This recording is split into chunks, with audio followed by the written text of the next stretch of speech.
Strong words there, Michael.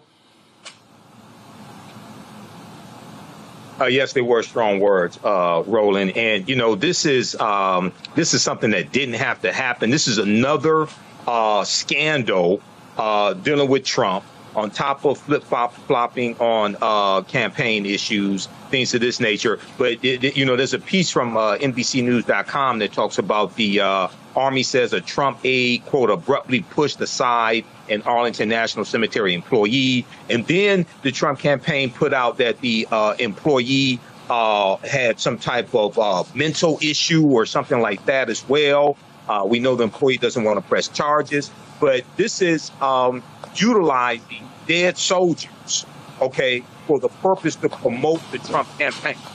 Because they shot video. Now, they didn't just take pictures. They also shot video there as well. And they're using this as part of the Trump campaign. So this is and this is from a president who got 5 deferments, OK, who nobody in his family has ever served in the military.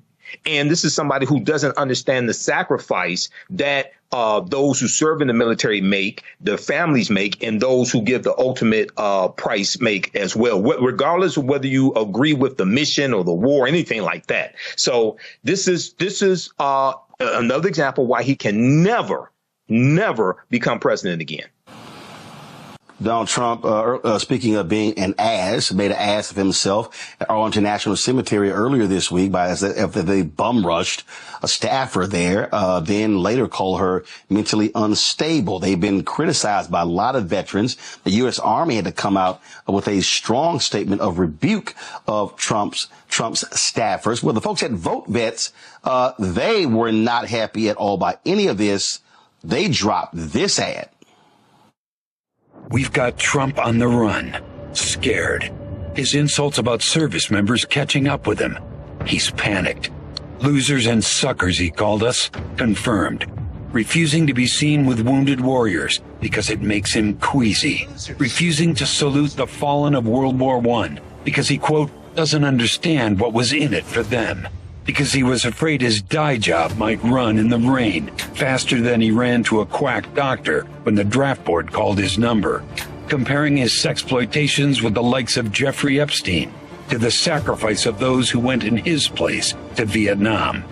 Now, maybe the greatest insult of all, turning a military cemetery visit into a political stunt with cameras in tow.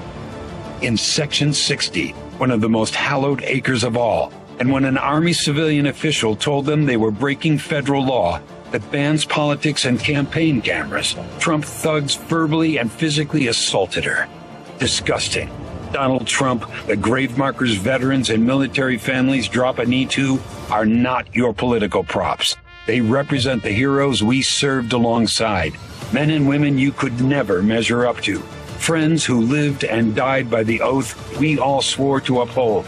Something you will never understand, and why we're doing our damnedest to make sure no service member ever has to salute you as Commander-in-Chief ever again.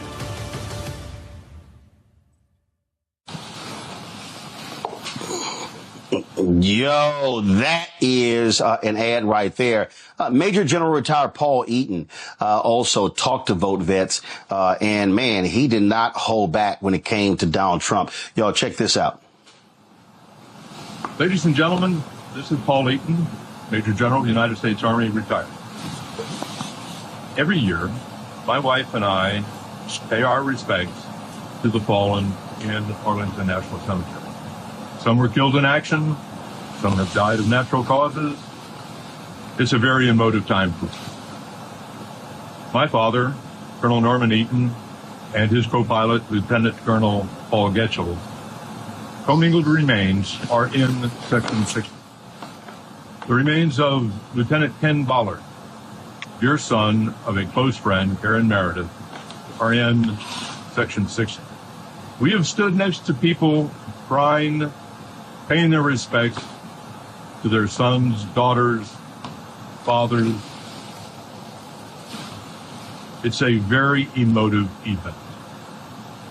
To see a former president mugging for the camera should never, ever be Commander-in-Chief again for the Armed Forces of the United States. ever disgusting performance by former President Donald Trump. Thank you. Strong words there, Michael. Yes, they were strong words, Roland. And, you know, this is something that didn't have to happen. This is another scandal dealing with Trump, on top of flip-flopping on campaign issues, things of this nature. But, you know, there's a piece from NBCnews.com that talks about the Army says a Trump aide, quote, abruptly pushed aside an Arlington National Cemetery employee. And then the Trump campaign put out that the employee had some type of mental issue or something like that as well. We know the employee doesn't want to press charges, but this is utilizing dead soldiers, okay, for the purpose to promote the Trump campaign. Because they shot video. Now, they didn't just take pictures. They also shot video there as well. And they're using this as part of the Trump campaign. So this is and this is from a president who got 5 deferments, OK, who nobody in his family has ever served in the military. And this is somebody who doesn't understand the sacrifice that those who serve in the military make, their families make, and those who give the ultimate price make as well, regardless of whether you agree with the mission or the war, anything like that. So this is another example why he can never become president again.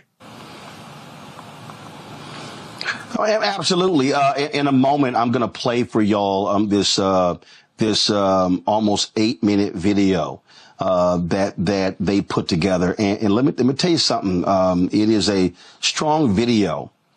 It's a strong video, Kelly, because they also lay out what will happen when it comes to Project 2025. Again, if Donald Trump goes back into the White House. And so he's always trying to tout, how he loves the military. He loves veterans. But it's not necessarily the case. As you heard the retired General Eaton said, use as props.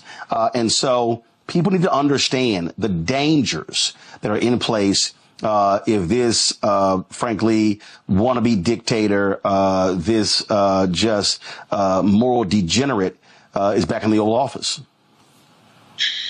Yeah, I mean, the most recent scandal of 45 and the issue with the cemetery, Arlington Cemetery, I mean, it's beyond disgusting to me. I come from a family of veterans. I come from a family who are currently in the military. I thank them for their service every time that I get. But to see a former president be that disrespectful on hallowed ground, it's just sickening to me. But to your point about him not caring about the military, I don't think he cares about people. And that is clear in his rhetoric. That is clear in his policies. He says that he loves the military. I don't think that's the case at all. I think he associates victory with the military. He loves the ego trip that comes when you win something. He likes winning. He likes the ego boost of winning. He likes the ego boost of victory. And he ties that with military conflict. But he also loves, Kelly.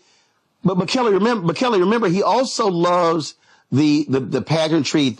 Remember how he raved about the military parades of Kim Jong-un? And remember, he wanted that in D.C. Remember, he wanted, and they were like, dude, you just can't roll tanks on U.S. streets. Do you know how heavy they are? The damage they cause? He wanted one of those old Russian, I'm going to try to find the video, one of those old Russian military parades where they got the missiles and the tanks and they got all that stuff, and he gets to stand there in the middle of the generals. That's what he wants. Dictators do. That's what dictators do. But all of that is. But my point to that, Roland, you're right about what he wants and what he said he wanted. But all of that is tied to ego. All of that is tied to the perception of power. So that's where I'm getting at with it. If he could find a way to not use the tanks and still get the same response out of people regarding the perceived power, the perceived ego boost. I mean, all of this is tied to his ego. This is why he's obsessed with crowd size. This is why he was obsessed with virility and how agile he was, as opposed to Biden. That's why he was debating Biden on a political stage regarding golfing. It's visit our website, AfricanHistoryNetwork.com. AfricanHistoryNetwork.com, so you can register for this full 12-week online history course. And I'm getting ready to, as soon as I finish this broadcast, we're going to jump in the class in my online school and start teaching class number 1. So these classes will be on Saturdays, 4 p.m. Eastern Standard Time. We're running a little behind schedule today, so I had to get everything set up. But go to our website, AfricanHistoryNetwork.com, scroll down the page. You'll see the second class that I teach, Black Resistance Movements, Christopher Columbus, the Haitian Revolution, and Black Power Movement, 1492 to 1968. We do that on Sundays, 4 p.m. Eastern Standard Time. So click right here to register for the second course. You can register for the course bundle for both classes on sale for $120. Click right here to register for the course bundle. This content is PG-13, so you can use this with your children also. I don't do a lot of cursing. It's nothing like that. It's a very visual class. So we have 200 slides in the PowerPoint presentation, video clips that we look at, book references, 80 to 100 articles. And then, we have class number 1 of Ancient Kemet, the Moors, and the Ma'afa, Understanding the Transatlantic Slave Trade. Click right here to register for that. And the class lesson plan is here for the full course. You can download the class lesson plan. Okay, so there's a ton of information that we cover in this class. I'm just giving you a brief overview. Okay, so have you all learned anything so far? How do you all like this type of information?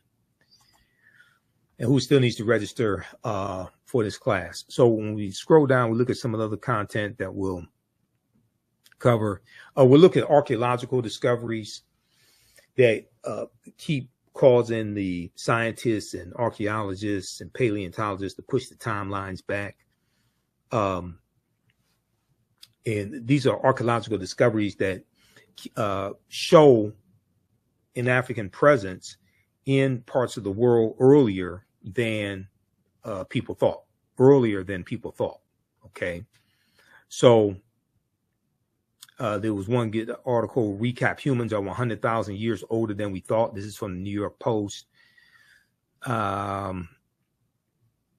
We'll look at the lost city. There were 2 lost cities of Egypt. One, dazzling Aten, which was discovered a few years ago, but then also Tanis Heraklion, which was discovered about 2013.